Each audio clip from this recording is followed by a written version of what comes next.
On July the 9th, units of the Syrian Arab Army (SAA), assisted by the Russian military police, retook all militant positions on the Syrian-Jordanian border south of the city of Daraa. Thus, the SAA fully encircled the remaining militant positions in and near the city.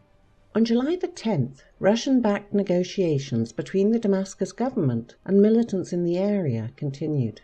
If militant groups continue refusing to surrender, they will face military action which they will find hard to contain.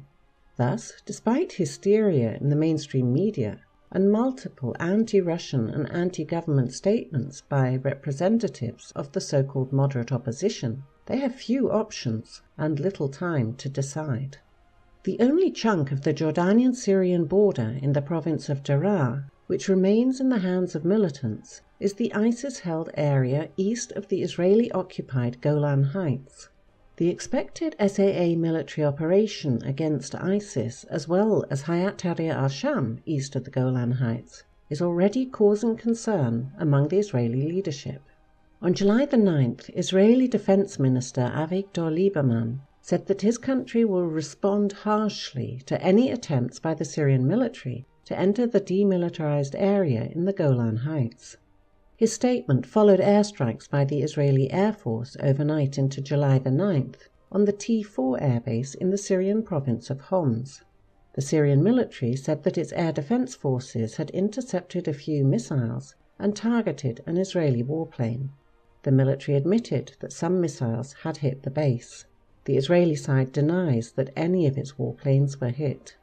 It's highly likely that Tel Aviv will use the Syrian military operation against ISIS and hysteria al-Sham in order to accuse Damascus of violating the 1974 disengagement agreement and to conduct more attacks on government forces. However, a limited number of strikes will not be able to change the strategic situation in the area or to prevent the SAA from retaking it.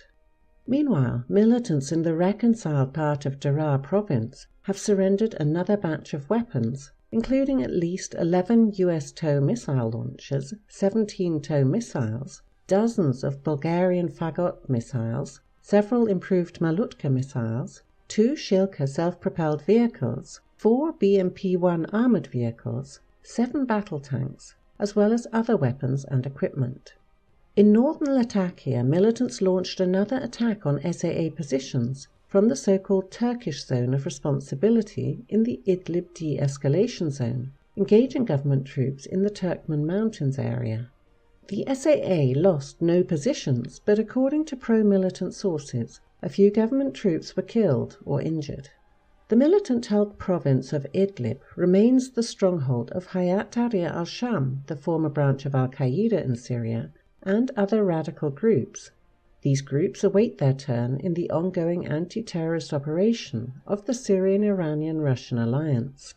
On July the 9th, Syrian President Bashar al-Assad once again stated that Damascus will liberate the territories of all Syrian provinces, no matter whose control they are under.